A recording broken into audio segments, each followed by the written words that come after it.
Hi, everyone. I'm Bill, I'm Justin.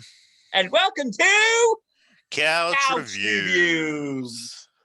Well, today we are giving you our postseason review of Loki. For those of you who didn't watch our mid-season review, go watch it!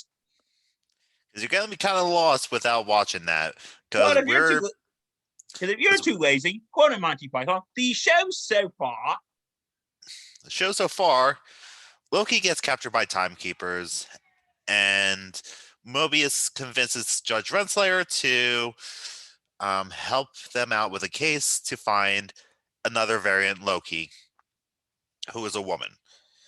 They find her in the apocalypse in the not so distant future in what's essentially a future version of Walmart. We find out that she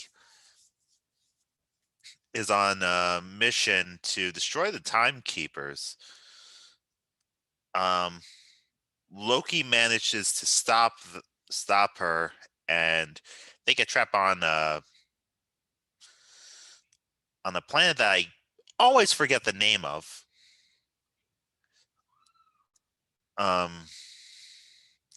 Where it's falling apart. We learn a little bit more about them. We learn that Sylvie, the female Loki's name, has major trust issues. So it's kind of interesting how she gets paired up with the least trustworthy character in the MCU, being Loki. Mm-hmm.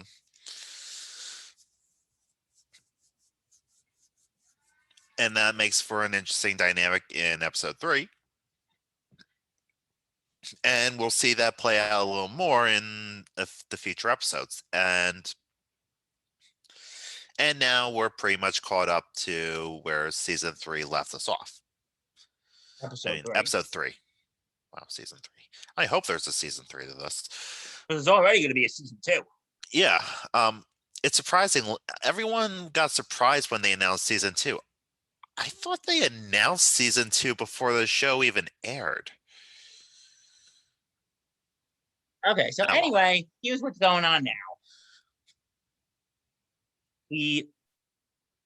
So they finally caught Loki and Sylvie. Mm-hmm. Sylvie is basically the female Loki. And we get a little more of Sylvie's backstory, that she was seen as a variant when she was kidnapped as a kid. Yeah, that's kind of fucked up. You know, kids. The TV. What was her Nexus event? Being born? TVA, by the TVA, the Time Variance Authority. And then was she play with dolls on a day she was supposed to try and kill Thor? So they catch him, and they figure out, and Loki figures out that the TVA, they're all variants.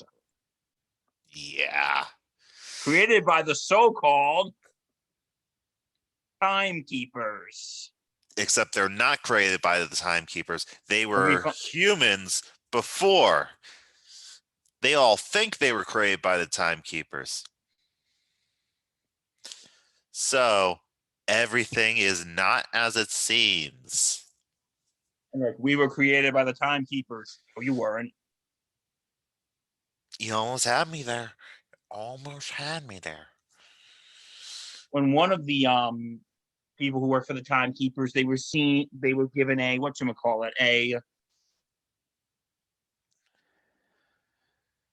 they were shown of what would, Hunter B-15 of the timekeepers of, Yeah, Hunter B-15. She got shown what her life was before the timekeepers. She was happy.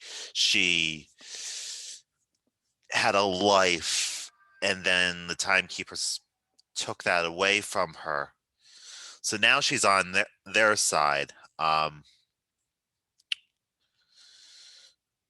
Mobius slowly is putting everything together, and they he was told by Judge Renslayer that the woman that from episode 2 that got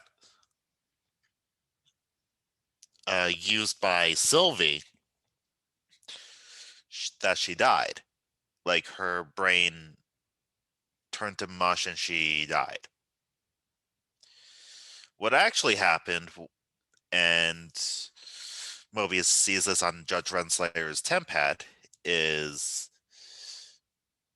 she found out the truth from Sylvie. The TVA is trying to keep that a secret, and they killed her. They pruned her to prevent the truth from getting out. Well, now Mobius knows, tries to free Loki, but Renslayer is one step ahead. And prunes Mobius. Yes, prunes Mobius, which, wow, there was a lot of fan outrage during that moment, let me tell you. And then comes the moment that we think we've all been waiting for. The moment when we think we're going to see. The Timekeepers. Because we heard they're all lizards. Well, they were portrayed as lizards. And they're portrayed as lizards. And then it finds out the Timekeepers are robots. You hear that, folks? The Timekeepers are robots. Are fake. Are they fake, Justin? Yeah, they are fake. They were a red herring. So and if the Timekeepers are a bust, then who's the man behind the Timekeepers? Then Loki gets pruned. Yeah, right as he is about to tell Sylvie how he really feels.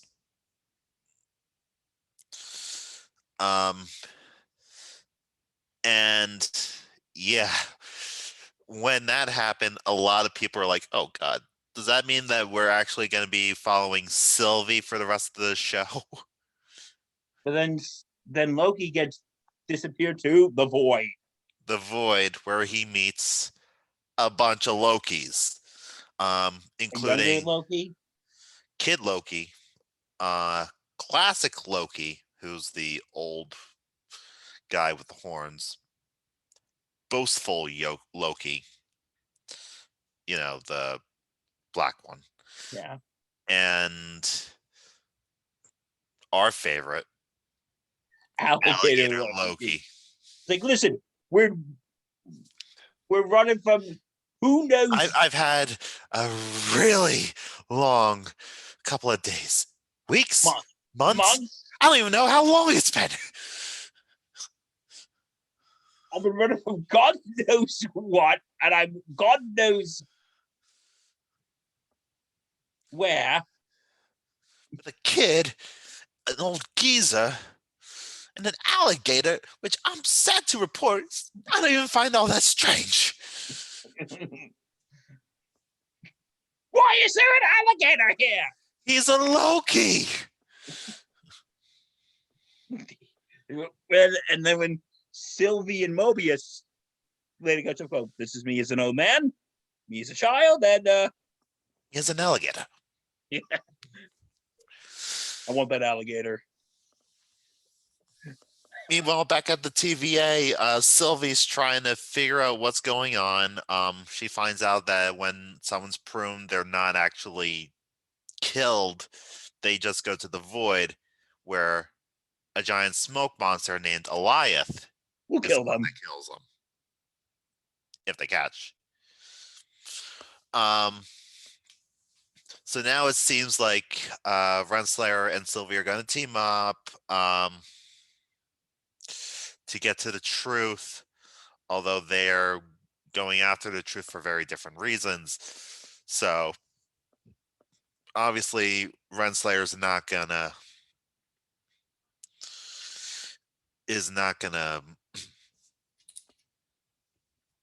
uphold her end of the bargain.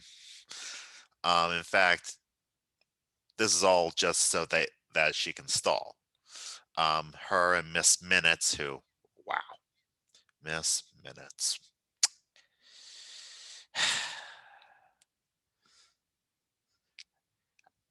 And I tried to like her too. The clock thing, voiced by Tara Strong. Turns out she's kind of a.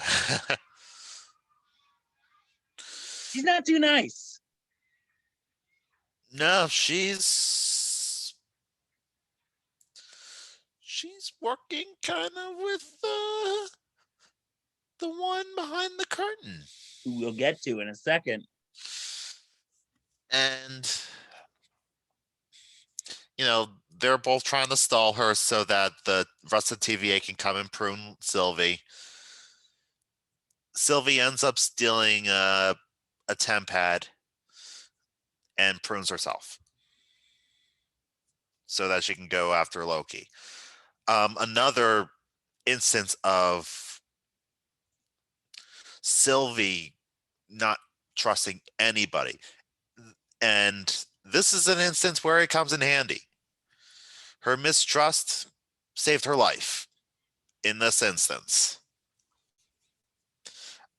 The reason why I'm saying this now is because her untrusting ways will come back. So yeah, she's in the TVA now. Mobius picks her up in a pizza truck.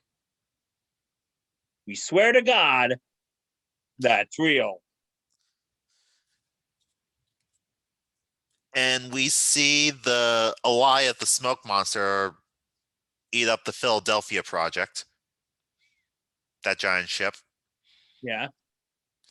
That was supposed to be the Philadelphia Project.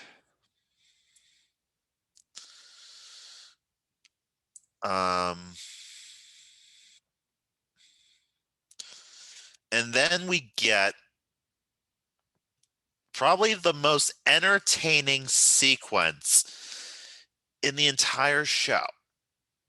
So they're all hiding out, all the Lokis, minus Sylvie and Mobius. They're trying to figure out what to do next, or at least our Loki is. The rest are just content with surviving.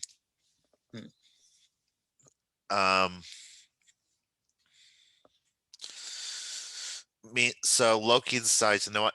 Screw you losers. I'm out of here. So he tries to escape, and who do they find? President Loki. Dun, dun, dun, dun, dun.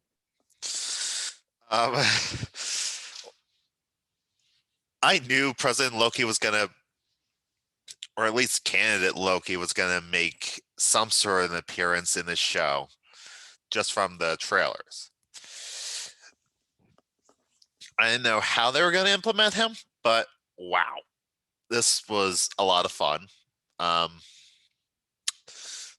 they portray President Loki in this is it's Loki at his most backstabby, his most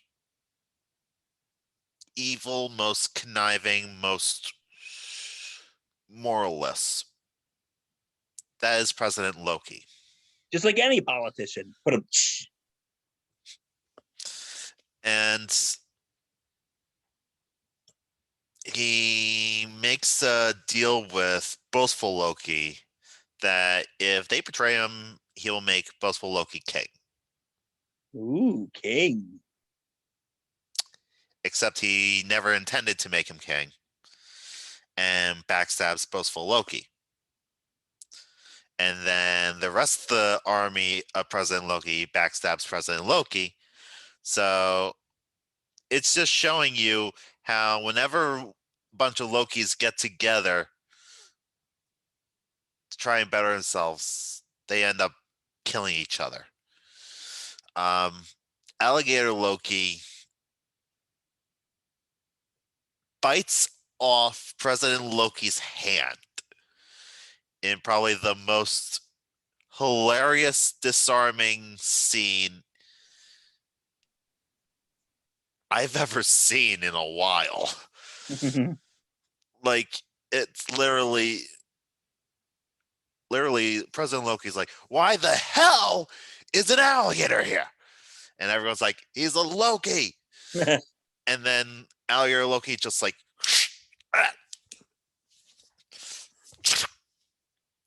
and then you just hear a rip, and you see Loki's nub, and you're like, did that just happen? And then you just see him scream.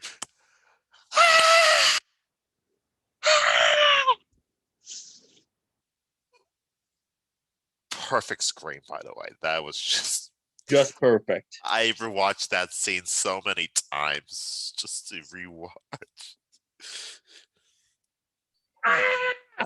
Am I a sick fuck? Yes, but that is was very entertaining. funny, though. So then, once they beat Goliath, Well, they haven't even gotten to Goliath yet. okay, So Kid Loki and Classic Loki and Arrow Loki, they're like,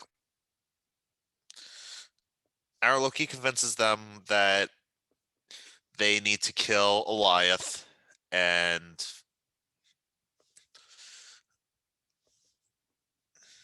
get back to the TVA.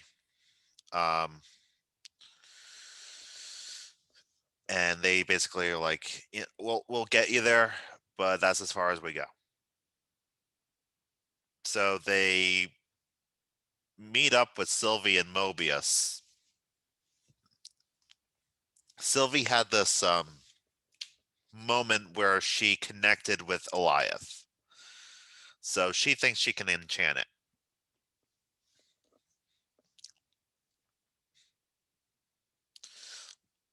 So we have a moment where they're all just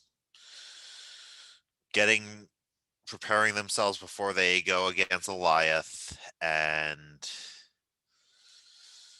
they're talking, they're saying their goodbyes. Mobius and Loki have their hug because we never really got that closure in episode 4. When they just ripped Mobius away from us, seemingly forever. But they got to say their goodbye, and Mobius goes to burn it to the ground.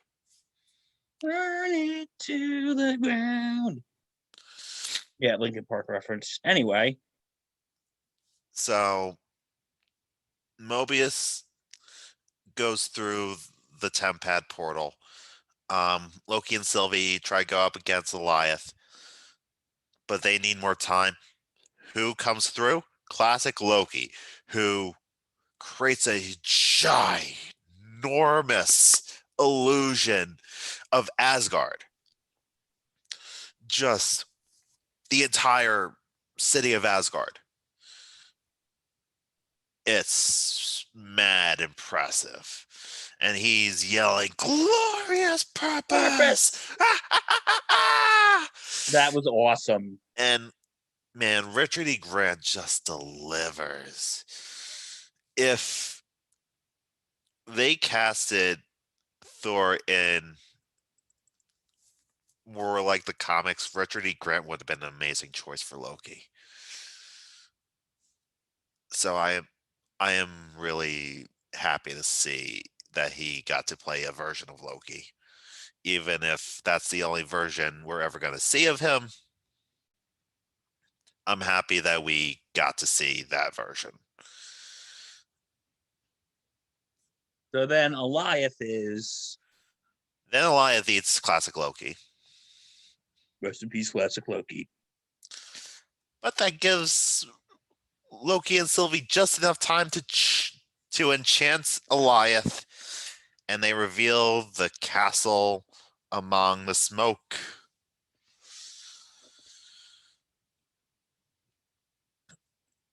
And we're about to go in.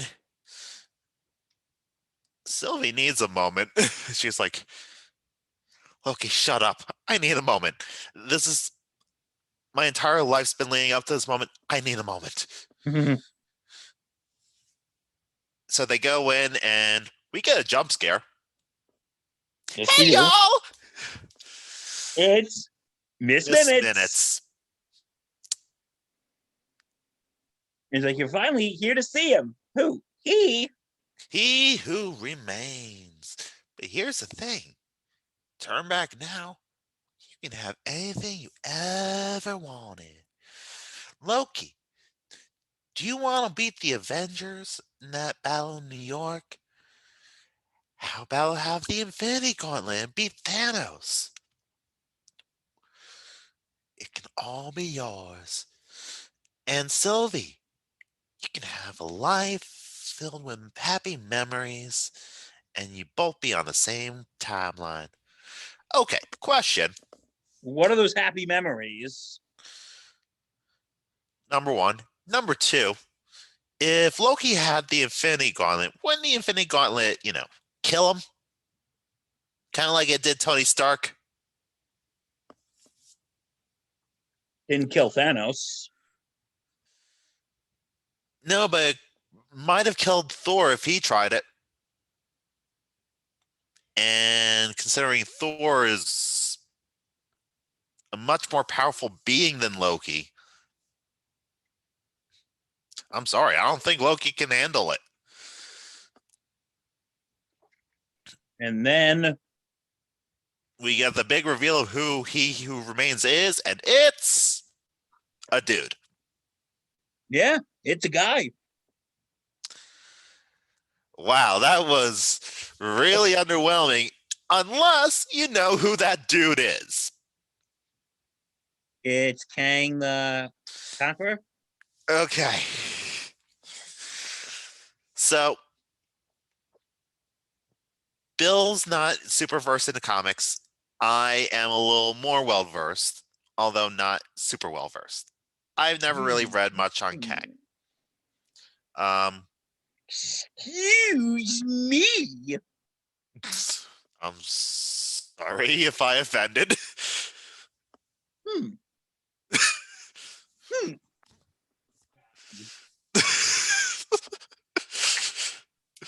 All right. Guys, this is our relationship in a nutshell. So, all right, go on. So yeah, that is Jonathan Majors, who, if any of you were paying attention on casting news, he was casted as Kang for Ant-Man the Wasp Quantumania. So the fact that he's in Loki, you can make those connections. And he mentions, I went by many names, scientist, a conqueror. So yeah, once he mentioned he was a conqueror, my eyes turned into dinner plates. Kang the Conqueror. That is Kang the Conqueror. This specific version, probably Immortus. Not a lot of people online are mentioning this, but Kang has a lot of different versions of himself. The version that we see in Loki is most likely the Immortus version of Kang, who's most involved in the TVA, is the one that's trying to keep all the bad versions of Kang at bay. So his answer to keeping order to the timeline is destroy any variants that might lead to Kang being born in that universe. So if a Nexus event that could lead to a Kang occurs, prune the variant and prune the timeline that happened in. So yeah, he's committing mass Murder. timeline genocide. So, because what he was doing when he talks to Loki and Sylvie, he says, "Listen, Here are your two options: turn back, and you be made leaders of the TVA, and you can tell them what happened and lead them into this golden age of the TVA, become the benevolent leaders that I never was, or kill me, and then deal with the rest of me. which will launch into a multiversal war. Most likely Secret Wars.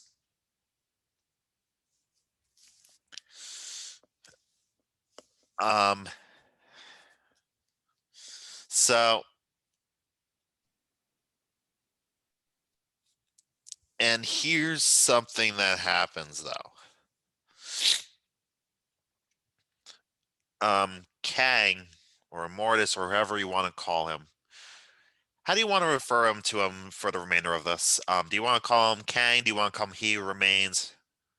Mm, should we call him? Should we just call him Kang? Well, like he didn't really officially say his name was Kang, so Yeah, he's not exactly Kang yet, or he's not. This version he isn't who remains. Kang. We will call him He Who All Remains. right, so we'll still call him He Who Remains, but just know that this person is going to become Kang, or a version of him is going to become Kang. So He Who So, Remains. so He Who Remains, he's playing with Loki and Sylvie's insecurities. Like earlier in the episode, he asked Sylvie, "You really think you can trust him?" Loki. Like, I recently watched an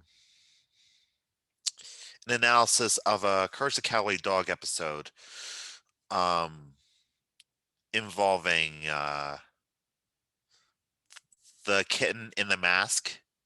Oh, The Mask. Yeah, Oh, that's a good episode, by the it's way. a really good episode. One thing that they do in that episode is when Muriel is trying to comfort Kitty, Kitty points out the shortcomings of Eustace and Muriel, and they're really insecure about that. And they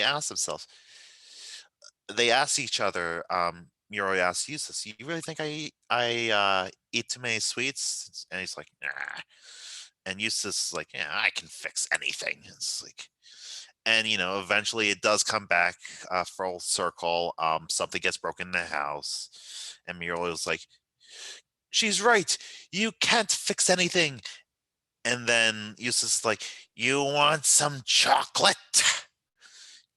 Like they're aware of these insecurities and they're using it against them. That's exactly what happened here.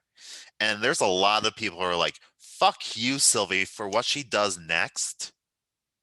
It is totally within her character and her insecurities and her character flaws to do what she does next. First of all, she kisses Loki. First of all, Loki's inclined to believe what He Who Remains is saying. And it's like, before we do anything, we should think about this. And then Sylvie goes, "Do you really trust him?" Not only that, her trust in Loki Diminishes. is diminishing like that. Because all it took was Kang to question her trust in Loki. The person who can't trust anyone, trusting the person who can't be trusted by anyone. It's You can see where this is gonna be hectic. Um, Not to mention, we now cross this threshold where now He Who Remains has no more foresight into what's going to happen. his foresight ran out, which kind of convenient guy, but or inconvenient, I guess, in his case. So then Huge fight. Mommy and Daddy are fighting. Sylvie and Loki. Which ends in Loki essentially admitting his feelings to Sylvie, They kiss. which don't know how to feel about that.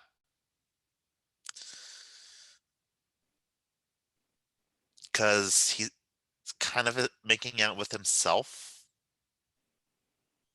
Is this somewhat incest?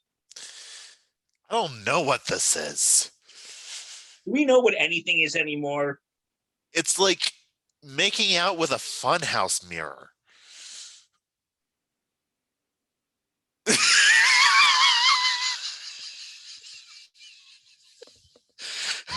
I'm sorry, that image is just weird. So he's basically making out with the funhouse mirror. But then Sylvie's like, but I'm not you. Pushes her through a temp pad portal and goes ahead and kills Immortus. And guess what? Kills He Who Remains, He and guess what? remains. He wasn't bluffing. Sylvie thought that He Who Remains was bluffing. He wasn't. See you soon. And then Loki's like, God, go. He unstabilized the timeline, and Morbius is like, who are you? Loki's like, hey, calm down. Who are you? You're an analyst, right? Who are you? He doesn't recognize him. Hunter B-15 doesn't recognize him. He's not in the same timeline. He's in another universe. And this universe is ruled by Kang. Dun dun dun. And his statue replaces the Timekeeper statue. Yep. Kang is now the Overlord, the Ubermensch, the Conqueror.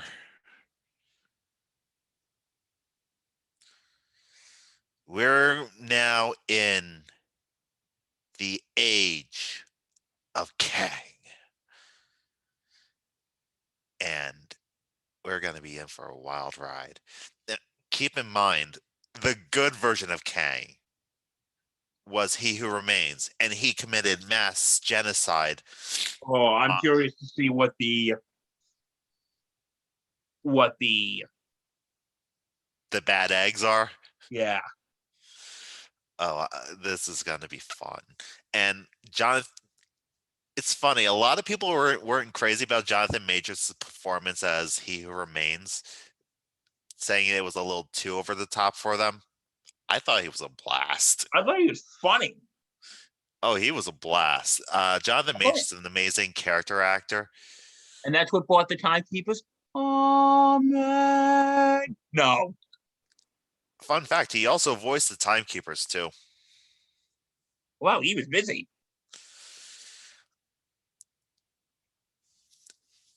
The villains are a lot of fun to play, especially the multi-movie villains. You know, Thanos. Even though Ray Porter only played him for one movie, he still having a lot of fun with Darkseid on Twitter. Thanos is like, we're gonna have the MCU is gonna get really, really, really, really interesting. Yeah, because isn't Kang like the new Thanos, basically? He is. He's a big deal. He's one of the Avengers' oldest villains. And Because are we going to start the new storyline? Like, I haven't seen Black Widow yet. He has, but but like for instance, they didn't really start the whole Thanos plot line till like the end of Phase 1 with the first Avengers movie. Mhm. Am I right? Right. Well, not exactly. Kind of started in Thor. There was a mid-credit scene where um Nick Fury's showing Dr. Selvig the Tesseract. So they tease the Tesseract in Thor. Then the Tesseract's a major MacGuffin for the first Avenger, Captain America. So I would say it started with Thor. The whole Infinity storyline.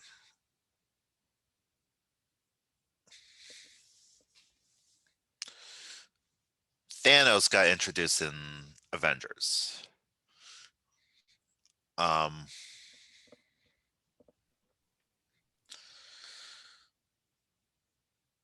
this is we're gonna be. I really, really hope that they are able to do this in a way that's not gonna lose a lot of fans, because I've said this before, Kang is a very, very confusing and convoluted character in the comics, that he's one of those characters that makes it actually hard to get into comics, because there's just a lot of backstory to him.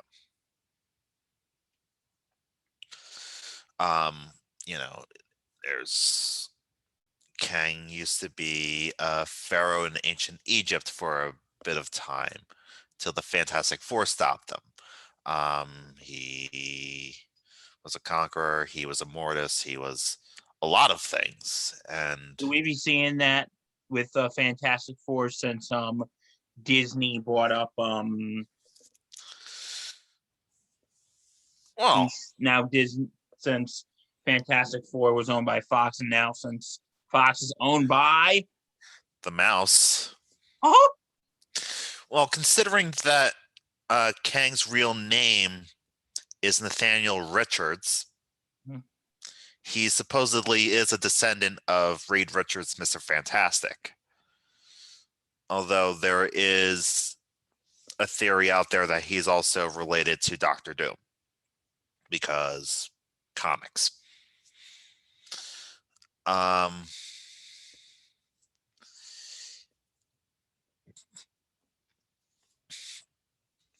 excited to see where it goes. I have faith in Marvel Studios that they know what they're doing with their characters. Um, Kang's a tricky one. They did a really good job with Thanos and actually making him more interesting than how he is in the comics. So hopefully they can do the same thing with Kang. We'll just have to wait and see. yeah. So overall, I'm gonna say this. I really like the twist that the timekeepers were just, Robots, fakes. yeah.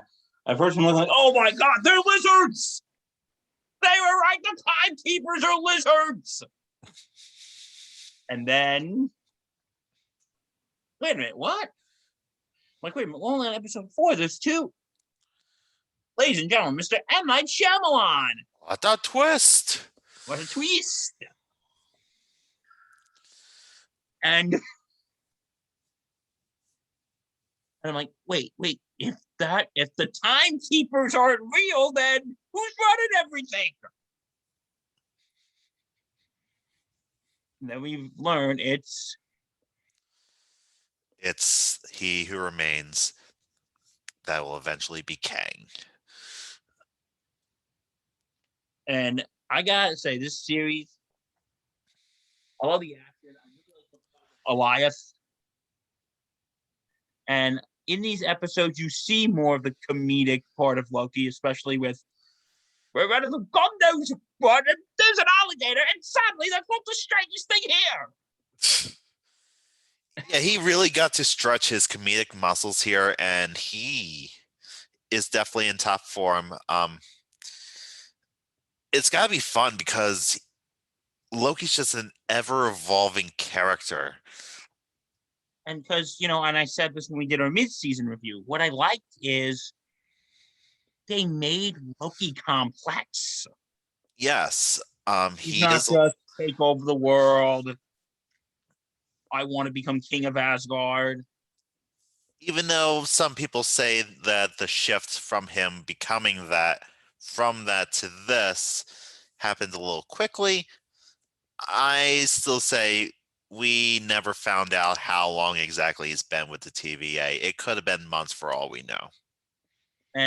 But like I said in the first because I don't like hurting people. That maybe he is more complex than what we've seen in the previous MCU movies.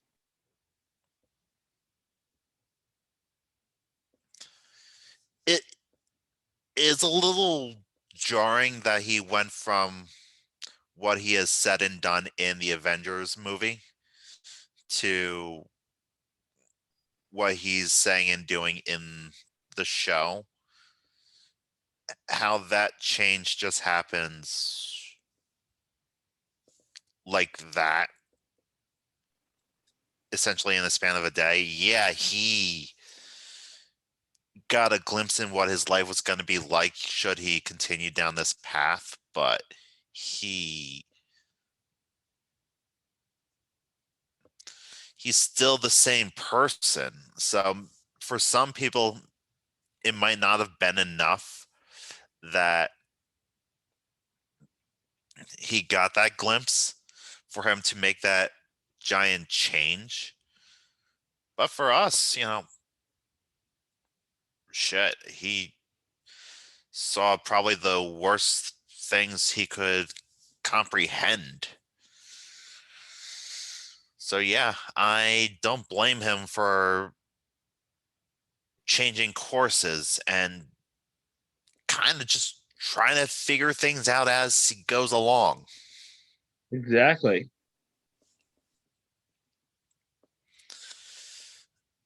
Um, how they ended things with Renslayer was a little Abrupt. abrupt and underwhelming, but we're obviously gonna get more conclusive answers in the next season. Yeah, because I didn't know they just showed her getting. They just showed like, what are you doing in my school? And then that's it. Well, that was to show other members of the TVA, hey, we're all living a lie. Judge Renslayer's wasn't created by the TVA. She used to be a variant. She's a variant. She used to be a school teacher. So that explains that. But with Renslayer, we end things off with the confrontation between her and Mobius in her office. Mobius tries to fight her. She easily gets the upper hand and spares his life. And it's like, I'm out. I'm going to go find free will. And I think that's really the message that humans could have free will. That they could have free will. Well, we don't know what exactly she read in those files because those weren't the files she requested. So I have a question. Do you think this is gonna of course this is gonna run into phase 4 of the MCU. Mm-hmm. Do you think they're gonna show this like in the movies with what's going on? Or do you think this is gonna be just strictly for the TV show? Like with Kang? Well, with Kang, with Judge. This is all part of the greater MCU, according to Kevin Feige. So this will be mentioned in the movies. It's not like the Netflix shows where it's like super, super, super separated. This is all part of the MCU. The only reason why this wasn't a movie is because it would have been 5 freaking hours. It would have been, and we thought Avengers Endgame was long. I thought Justice League was long.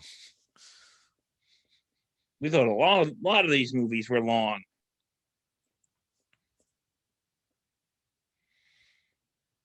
But you know what? I like this series. You? This was a lot of fun. This was a fun one. This some people might not have been as invested in it as they wish they were. And I think some people were just thinking this was going to be the Loki and Mobius show, which this quickly showed it wasn't going to be. But you know what's something I don't know if I really got into Sylvie that much. Yeah, I've been seeing that on the internet a lot. I kind of find her a little bland. I think part of that's because her character doesn't really lean into revealing a lot about her aside from a couple of flashbacks because her guard is up constantly. You know, she's not a trusting person. She doesn't want to be vulnerable. Um so I get the reasoning, but I also see where you're coming from. Yeah, like we see a little bit of her backstory, but Maybe in season 2 we'll get more. yeah, I just kind of found her bland. Yeah, I was still entertained by her, and she's So anyway, this is gonna be a lead up for the greater MCU in Phase 4. hmm You think it's not just for a specific movie though, right? I think I don't know when the next time we're gonna see Kang appear is gonna be. We might not see him until honestly Ant-Man 3 in 2023 because that's the movie that he was originally supposed to. That was the movie he was announced for. Um, there's theories that it might relate to Doctor Strange too, or even Spidey, Spider-Man 3. We don't know. I doubt he's going to be in Spider-Man 3. Honestly, You I never kind know. honestly I kind of doubt Doctor Strange 2 as well, but you don't know. We don't know. So anyway, how would you rank this series? I would give this Wait, is there any more to touch upon? I think we touched upon everything. um oh, do you want to talk about Loki's personal hell in episode Sure. 4? So in episode 4, and this has a little bit to do with the mythology of Loki. Um, Loki's sent into this time loop as like a prison where he's back in Asgard and he keeps getting kicked in the nuts by Lady Sif, played by Jamie Alexander, um, for cutting off her hair. Why is this important? This is actually if I remember correctly,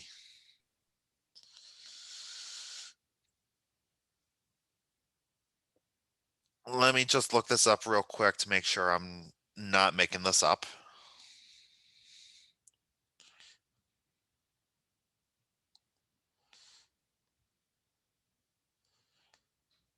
Yep. Okay. So in Norse mythology, Loki cuts off the blonde locks of Lady Sif.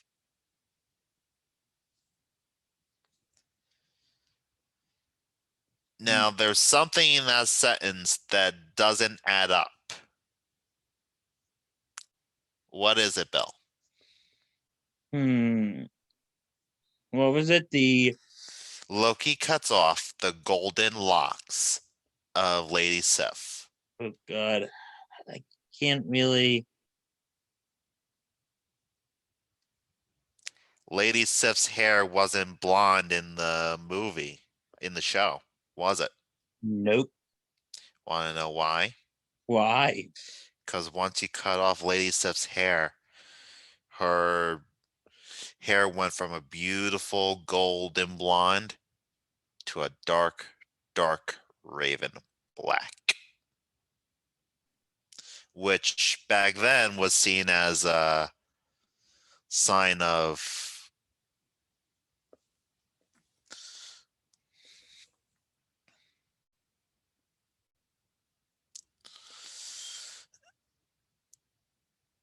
Sign hang of on a what? second. I think it was like a sign of loss of beauty.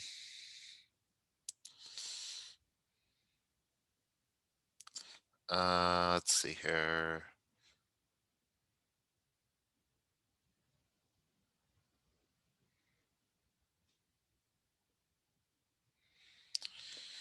She was very protective of her hair, took care of it day and night. Combed her hair with a jeweled comb, washed it in the pure, sparkling streams, laid it out in the sun to dry on a rock.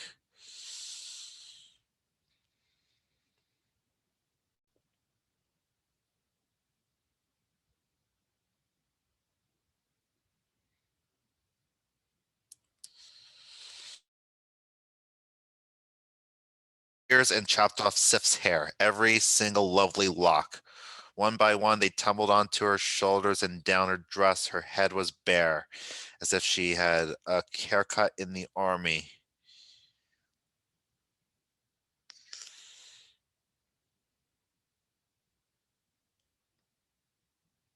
Hmm. So that's Loki's personal hell. Yeah, for that to be repeated over and over and over again.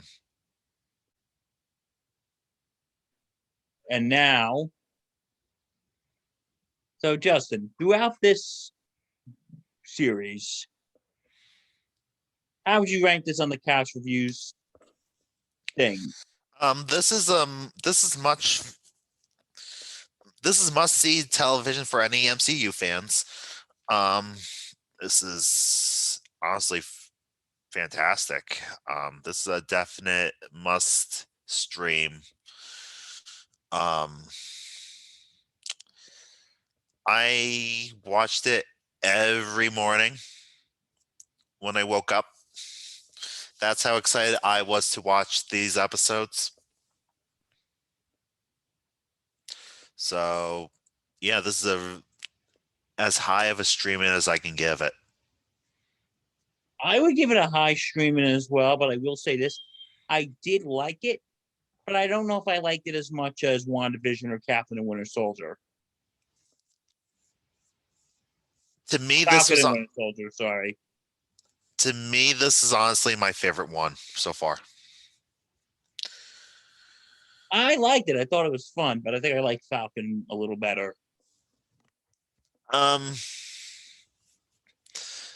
this appeals to my weird side a lot, and I love it. And I mentioned this before. The head writer of the show was a Rick and Morty writer, and it definitely shows. Um, and I think there's a reason why they wanted a Rick and Morty writer on the show that introduces Kang, because I think all the writers of Rick and Morty must have some knowledge of Kang, just because of the whole Council of Rick things. So anyway, I'll give it a high stream too. And that's a review of Loki. But most importantly is, what are your thoughts? Leave it in the comments down below. And we got a few announcements for you. Okay, one, starting this Wednesday, our dear friend Justin here is going to be my guest co-host on the Super Review Show's Mixed Bag. That's right. It's a Movie Holics takeover of the Super Review Show. Yeah, we brought out Super Review Show, didn't we? It cost us a pretty penny, but you know what? Yeah, what happened was, for those of you who don't follow the Super Review Show, which you should, and follow us too. Follow both of us. This isn't a divorce. I'm Catholic. We don't do divorce. But anyway, Wow. I'm joking. You know that, right? But anyway, what I mean is, yeah. So no, we didn't buy out the Super Review Show. JT, who's the head of that channel, and he's a very dear friend of ours, he's going to be on vacation for a few weeks. So I'm going to be taking JT's spot as co-host. Justin's basically going to be my spot as, number 2.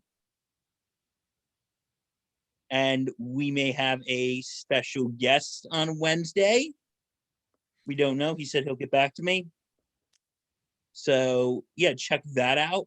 We might be going live, but we don't know. I got to see what Zoom thing. If it's not live, we're just going to pre-record it. Yeah. But yeah, check that out. How do you feel that, Justin? We're going to be, it's going to kind of be like this. Yeah, it's going to kind of be like this.